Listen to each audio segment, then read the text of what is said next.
Argentina es un país que fue pensado, planeado, soñado. En el siglo XIX, distintos grupos impulsaron proyectos para construir una nación nueva en lo que había sido una porción del Imperio Español. Este ciclo repasa esos proyectos. ¿Qué querían sus impulsores? ¿Por qué hubo gente dispuesta a dar la vida por esas ideas? ¿Cómo les fue a esos proyectos? ¿Qué nos dejaron? Buscamos respuestas a esas preguntas. Es un ciclo sobre ideas, ilusiones, conflictos, éxitos y fracasos.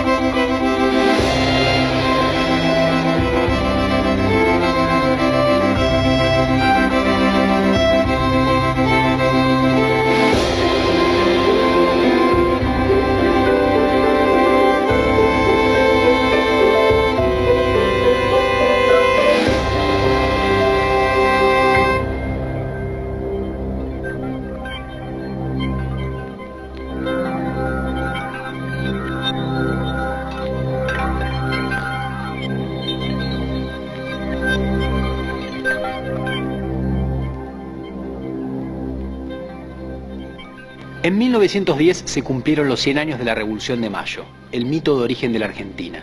El Estado y buena parte de la sociedad se dispusieron a celebrar ese acontecimiento. Los distintos sectores políticos, conservadores duros y reformistas, el Partido Radical, el Partido Socialista y los anarquistas, trazaron balances y planificaron el futuro. Este programa se ocupa de los proyectos que convivieron y chocaron en el centenario.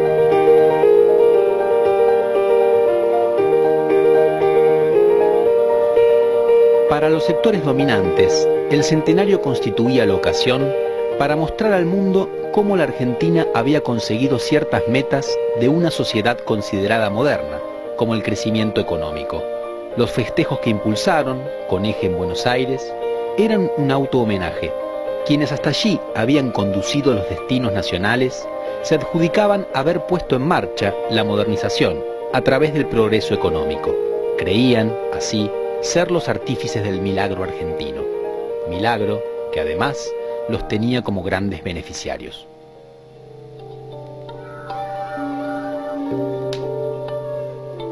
«30 años de progreso continuado en la economía y en la sociedad de un país que legítimamente en ese momento aparecía entre la escena internacional como la contraparte en el sur de los Estados Unidos, ¿no? Hay muchas representaciones que se muestran en el momento y esto va a durar durante toda la década del 20, de gran progreso material en nuestro país, de Buenos Aires como contraparte de Nueva York, en el sentido de ciudades de gran atracción de inmigración europea.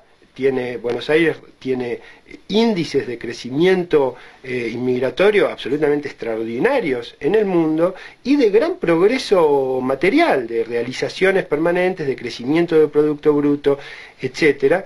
Y por lo tanto lo que Buenos Aires quería mostrar en el centenario era justamente eso, mostrarle al mundo, como decían muchos protagonistas en la ciudad de Buenos Aires, cómo había cambiado esta ciudad en apenas 30 años.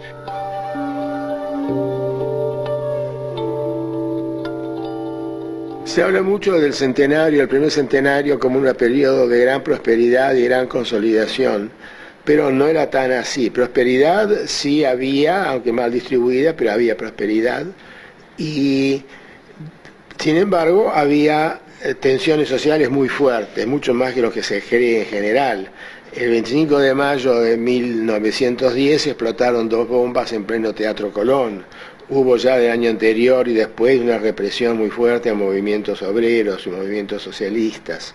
Estuvo el intento de asesinato del presidente, que al final que murió fue el jefe de policía Ramón Falcón, creo que en el año 10 o en el año 9. O sea que además las huelgas y las represiones a las huelgas. Así que había una situación muy lejana de esa imaginación que se tiene ahora sobre la época esa. Ahora, hablar de generación de 1910, se puede, sí, hablar de la gente que empezó a hacer política o tener cierto peso en esa época. A mí el concepto de generación mucho no me gusta, pero bueno, está bien, es una continuación con más situación de, por un lado, actualización y por otro lado, crisis de lo que se había pensado en el 80.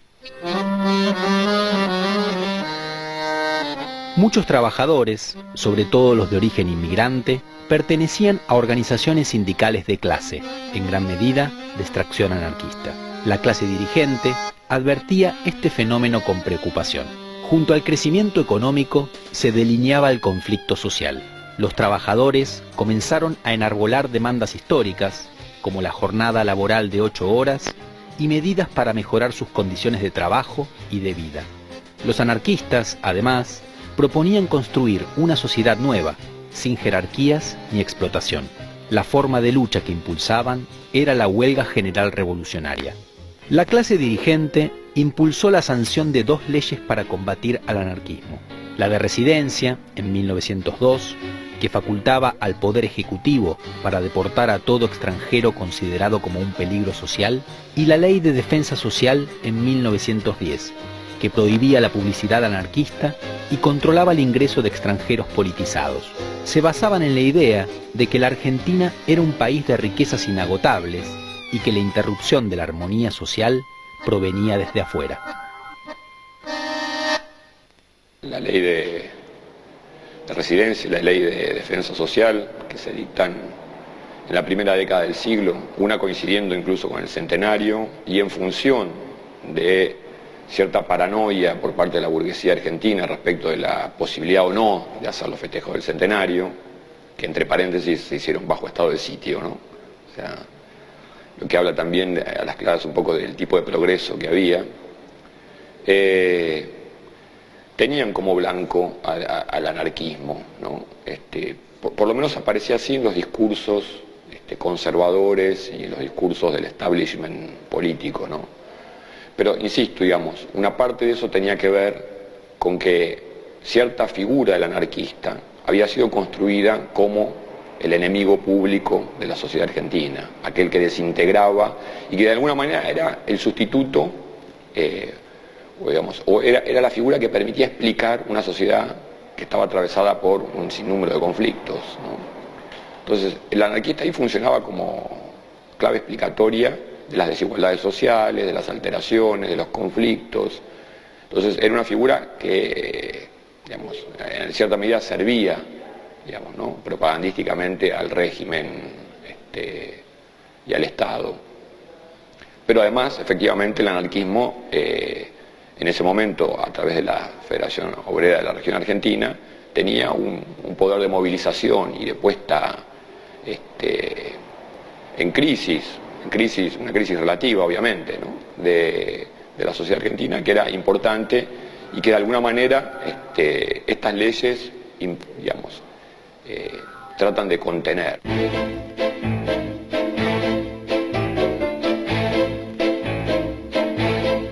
La otra organización que intentó capitalizar el poder de los trabajadores fue el Partido Socialista Argentino, liderado por Juan B. Justo. El socialismo proponía reformular el curso de la modernización social que se venía operando en el país desde fines del siglo XIX. Ello significaba, principalmente, corregir el hecho de que los terratenientes se apropiaran de la renta nacional mediante el dominio de grandes extensiones de tierra fértil y revertir las políticas económicas que perjudicaban directamente los ingresos de los trabajadores, como los impuestos al consumo y los privilegios arancelarios a ciertas industrias locales.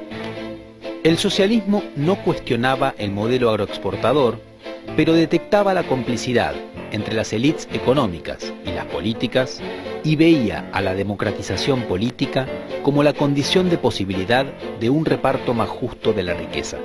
El socialismo se presentaba como una opción reformista y progresista, para la cual el centenario no constituía una fecha celebratoria para la clase trabajadora. Sostenía que las masas debían tener protagonismo y para eso el Partido Socialista tenía que desplegar una serie de acciones tendientes a dotar de conciencia histórica a los trabajadores rurales y urbanos. También era importante que los inmigrantes se nacionalizaran para poder votar. Es que las acciones que proponían un cambio debían respetar una vía legalista, porque Juan B. Justo no creía en el poder de las revoluciones.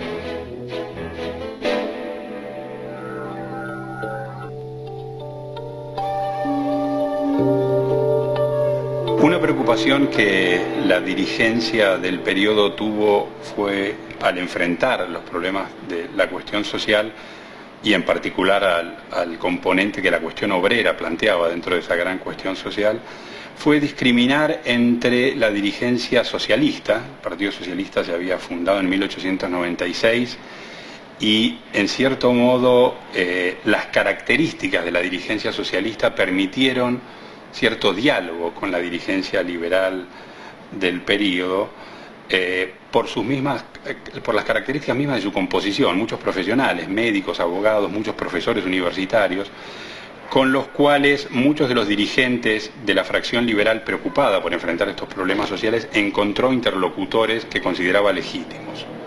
Enfrente, el fenómeno del anarquismo aparecía como una cuestión esencialmente diferente a la que planteaba la dirigencia socialista.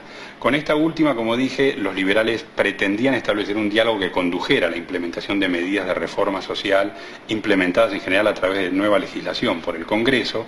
El anarquismo, en cambio, se presentaba como una amenaza mucho más peligrosa y fue determinado, encajonado en cierto modo como un problema policial más que político. Y rápidamente los grupos dirigentes procedieron a criminalizar la protesta anarquista, identificándola como una amenaza al orden público que debía ser separada del debate político sobre las soluciones de la cuestión social. Gobernar es argentinizar.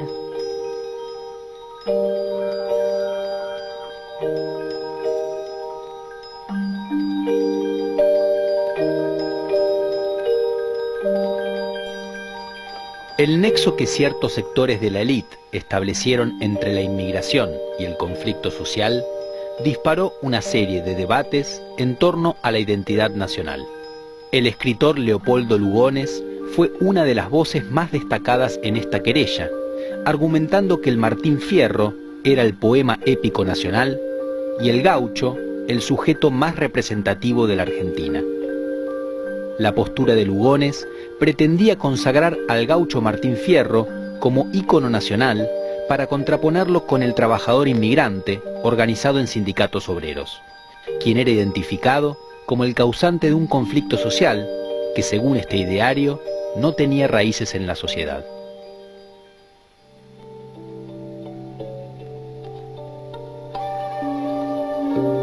Y una operación muy significativa que es la que hace Lugones a partir de las conferencias en el Teatro Odeón y después con su libro El Payador.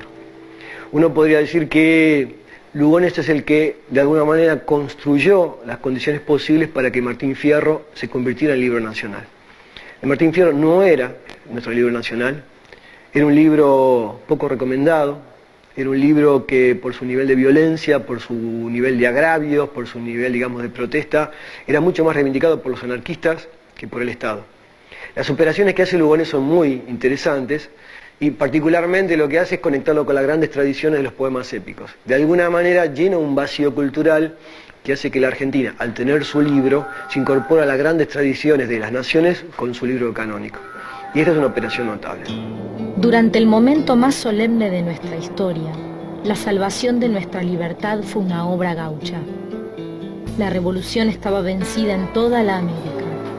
No lamentemos, sin embargo, con exceso su desaparición, producto de un medio atrasado y oponiendo a la evolución civilizadora la resistencia, o mejor decir, la incapacidad nativa del indio antecesor. Solo la conservación de dicho estado habría favorecido su prosperidad.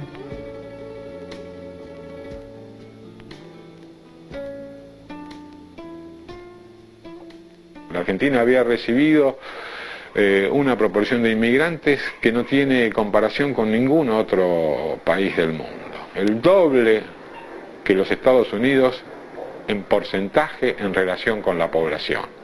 Una ciudad como Buenos Aires tenía un 50% de sus habitantes que eran extranjeros. Entonces en las clases dirigentes surge la idea de que hay que utilizar instrumentos de todo tipo para forzar la nacionalización de esos extranjeros y sobre todo de sus hijos para que se integren en una idea de Argentina. Esto lleva necesariamente a la utilización de distintos instrumentos. El servicio militar es uno de ellos.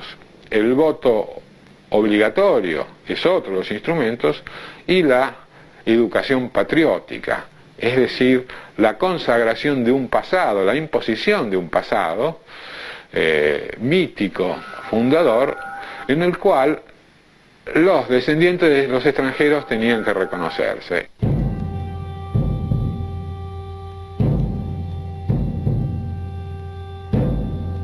Hacia el centenario se abrió otro debate de suma importancia, el de la reforma de la ley electoral. Si bien el grupo dominante controlaba el poder político, lo hacía cada vez más mediante prácticas electorales fraudulentas y clientelares.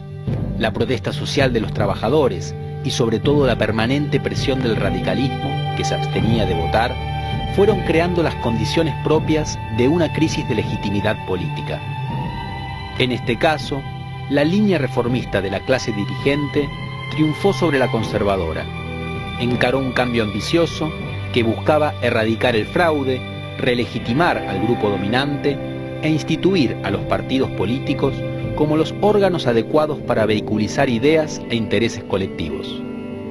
Esta postura se coronaría con la sanción de la ley impulsada por el presidente Roque Sáenz Peña en 1912, que establecía el voto masculino universal, secreto y obligatorio. Gracias a ello, el radicalismo ganaría las elecciones presidenciales en 1916, victoria que pondría fin al régimen conservador.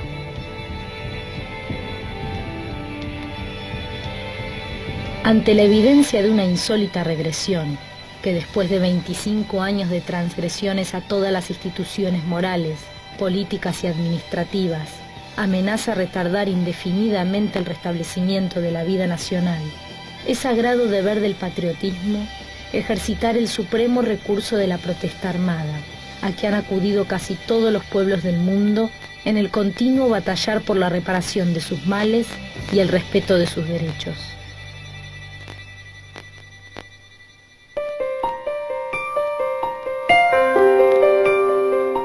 El Partido Radical, liderado por Hipólito Yrigoyen, se caracterizaba por destacar los valores del civismo. Yrigoyen sostenía que quienes gobernaban en ese momento habían pervertido el mandato de la Constitución. El sistema político debía regenerarse, con nuevos actores y con una democratización. En cambio, el modelo económico y sus consecuencias sociales no eran discutidos. Ya para el centenario, el radicalismo se presentaba de un modo que dejaría una importante marca en la cultura política argentina. La idea de que más que un partido era un movimiento, es decir, una agrupación capaz de representar los intereses de todos y no los de una parte de la sociedad. La identificación entre el partido, la nación y la Constitución reaparecería varias veces en el radicalismo argentino del siglo XX.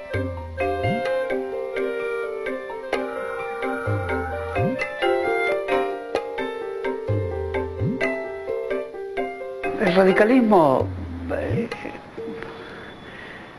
no sé si hoy podríamos adjudicarle la idea de lo nacional popular conforme un concepto contemporáneo, ¿no?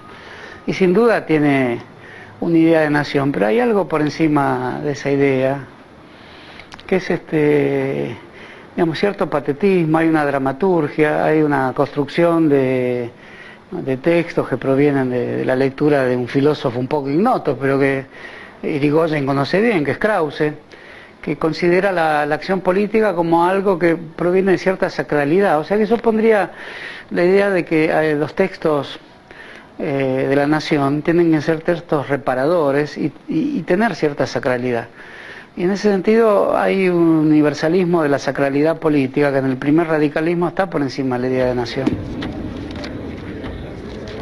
La acción cívico-militar armada, con un tinte jacobino evidente, forma parte de lo que después se llamó el irigoyenismo y forma parte evidentemente de las aspiraciones con las que Yrigoyen quiere constituir un nuevo tipo de régimen electoral republicano y de civilidad, pero a través de este tipo de expresión armada. Se dirá que no era para constituir formas más radicales o más drásticas de un gobierno que no estaba establecido en las leyes, sino que la acción armada se verifica en términos de ampliar, perfeccionar y profundizar un cuerpo de leyes que incluso se entienden como que tienen expresión en la Constitución, ¿no? Hay un elemento morboso que obra en su seno desde el primer instante, desde el corazón mismo de la Junta de Mayo, que asume la dirección de la guerra y cuya génesis debemos buscar en los más remotos orígenes. Es la discordia, fundada en rivalidades personales o en antagonismos latentes de regiones o de facciones.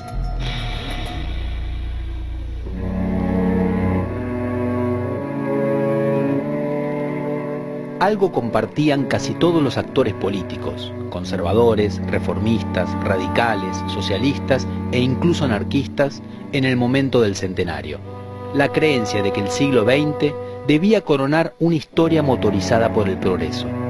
Pero no todos decían lo mismo cuando hablaban de progreso. Los sectores conservadores lo identificaban con el crecimiento económico, los reformistas con la modernización política, los radicales con la regeneración cívica y los socialistas y anarquistas con la justicia social. El centenario anunció el final del ciclo político del siglo XIX argentino, cerrado con el triunfo radical en las elecciones presidenciales de 1916. Además, ese momento de balance y de proyección abrió una serie de discusiones y problemas que se iban a desenvolver a lo largo del siglo XX.